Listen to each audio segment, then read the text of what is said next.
I need reassurance. No, I need reassurance. So what's the most important thing you can tell me right now? Every time you go opposite, the wage that you get for that is a messed up life. You got to stop and listen to people, right? You got to build a connection with people. You got to build rapport. This stuff is hard. You also can't just talk about the hard parts without making them make sense in our... Ruslan. We're not saying don't be a street preacher, but there is a level of like, hey, let's fix the tone. Yep. Watch your mouth. Yep. We'll look at a clip together of someone doing it right. Honestly, I don't want a husband or a wife or kids. That's it. You just dolo. Animals, that's it. Just you and animals. Just me and animals. I'm gonna have like 5 dogs. You know what I mean? Whatever happens, I'm joking. I'm being like, you know what I mean? I'm just joking. Yeah. I just want a lot of animals in my yard. So you really don't want no relationship? I do want a relationship, but I don't like want it to live with me. A guy or a female. I don't want it to live with me. I want it to be by myself. That's what I'm saying. Like you could be in your yard, I'll be in my yard. That's it. So this video is called Marriage and Purpose with Two Young Girls, Conversation with David Lynn, okay? And I saw this, I sent this to Zach, and I think we might even do something like this because I think this is a great template for this type of approach. And I think he did it on accident. By far, my favorite video of his, okay? And it probably isn't a great performing video. How important so he's talking to them about relationship. They walk up on him. I mean, like, I don't want that. I want to be able to miss you and be like, you know what I mean? All right. That's it. All right. He's so confused right now. Like, look at his No, not confused. No, man. It's everybody has to live their life. Yeah. One thing I want to... So listen to how he phrased this. This is brilliant to me. Check I want to drop at you. When somebody means something in your life, if somebody is important to you, or somebody has something to offer to you, how important is it that they make it known to you? That's what you mean, like, what's the word for that? Reassurance. Like, kind of, but let's just say you don't know me, but let's just say I had something special to give. Now, if I said, you know what, I got something special to give, I'm just going to hold it to myself. Or I have something special to give, and I'm going to let you know. Yeah, I'll let you know. I'd rather you let me know than you don't tell me. You know what I mean? I need reassurance. No, I need reassurance. So what's the most important thing you can tell me right now? So what's the most important thing you can tell me right now? Okay.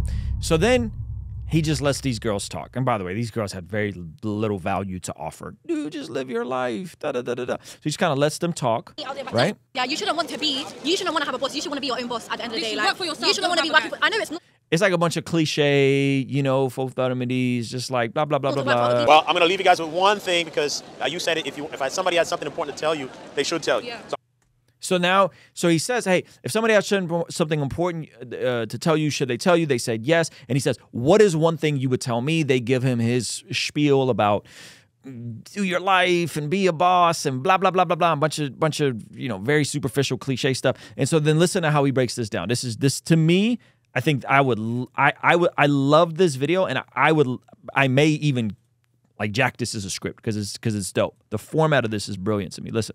I'm going to tell you. Yeah. I'm going to tell you, look, one thing, one phrase says it all. The wages, what you make of what you do that is wrong will mess you up. Every time you do make a decision that isn't right, that isn't moral, that isn't logical, that isn't according to the divine power's will, every time you go opposite, the wage that you get for that is a messed up life. Yeah. But there is a gift. If you would come in a sincere way to the Almighty Creator through the person that showed the greatest love for all of us, named Jesus, then you can be forgiven.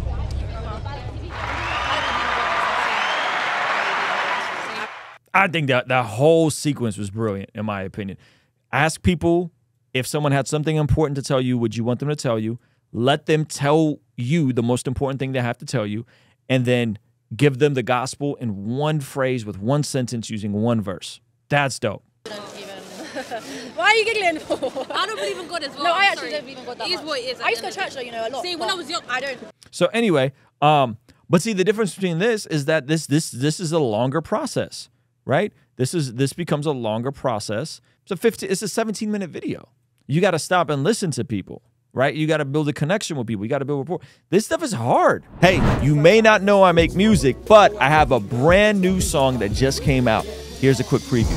I went from being a porn addict to sharing the gospel with a porn actress who was criticized for being low status by the same OnlyFans who treat us so lavish. I'm confused. I swear y'all thought he did doing podcasts, hot takes. He still can rap. Now, this is my first song that I've released in over a year, so I need you to go to Spotify, Apple Music, or wherever you consume music and stream Too Soon right now. Add it to your favorite playlist, share it with a friend. So hit the link in the description or go to RuslanToTheMoon.com to stream Too Soon now. I'll see you over there. Ooh, ooh. Oh, they got me with the dramatics. You knew that a moment cannot be. So anyway, I love this video. I loved how human David Lynn was, his interactions.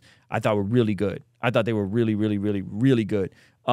And so anyway, I think that's a killer job. I love that format. I might go out and do some man on the street interviews in this exact same format.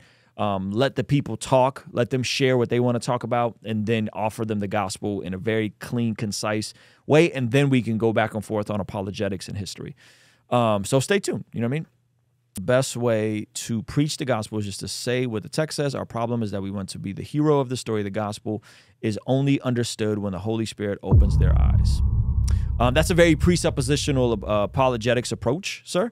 So I'm not mad at that, but I do think that there's nothing wrong with reasoning and discussing with people, right? So again, like it reduces the need to contextualize the gospel to just read a Bible verse and then boom, it's like a magic potion. That's not the God. Like there needs to be a time and a place to contextualize it. Let me explain what I mean. You guys will hear me say this on here, right? If you want to help us contextualize the gospel, what is that saying? What does contextualization mean? Okay, so let me read this to you. So and I would say that if you are sharing the gospel on the street in your real life, it requires us to contextualize it, to bring it to a modern context for the people that are engaging it, not just yell verses at them. Right? It's like back in the day when people used to hold the John 3:16 sign at the football game. Like that was their form of evangelizing. Just one verse. Hopefully someone sees it. It unlocks something, and then boom, it's like a magic bullet that whoosh, and it does it, right? And again, it's a very presuppositional Calvinistic approach. You know, and so check this out. So this is actually from a Calvinistic website, gotquestions.org, and so generally, so contextualizing the gospel. You hear me say contextualize the gospel. What does that mean? Generally, to contextualize an idea, statement, or event is to place it within its larger setting in which it acquires its true and complete meaning. Contextualization aids comprehension. All of these words mean things. Sin means something. God means something. Heaven, hell, salvation, being saved. Saved from what, right? All of these things need to be contextualized for people. Contextualization aids comprehension, meaning it helps people think. For example, an arithmetic problem may not seem very practical until it is seen within a story problem, okay? I'll give you guys an example, okay? My son is 8 years old, and he does not quite understand math as well as I do. His mom is teaching him math. He does math all the time. And the other day, I had him clean our little patio area. He broke down a bunch of boxes. And I said, I'll pay you $10 an hour. Okay? And he said, okay, $10 an hour. He was trying to, get $15 to buy a sword.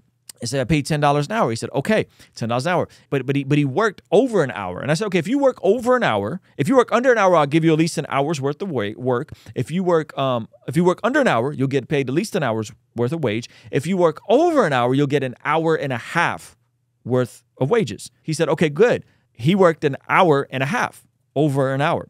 I said, what is an hour and a half if you're getting paid $10 an hour? I contextualized math to him away from an abstract worksheet into a way that makes the math problem and makes it make sense. $10 an hour.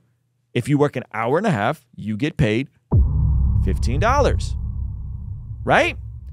So we're taking something that seems abstract and detached because he's homeschooled, and I made it come alive to him. And then I reiterate, I said, and this is why it's important for you to listen to your mother. Make sure you do all the homework and don't doze off and really stay locked in, because you're not going to be able to understand how to be a businessman. You're not going to be able to understand how to make money. You're not going to be able to understand if you can't figure this stuff out, and the stuff that she's teaching you is directly applicable to you making a little bit of money. This is what it means to contextualize something. Okay, this is what it means to contextualize. And again, this is my beef with some of the presuppositional type of education, right? With regards to the gospel. Okay, so let's get back to this. Various churches and missionaries' efforts through the years have used varying levels of contextualization.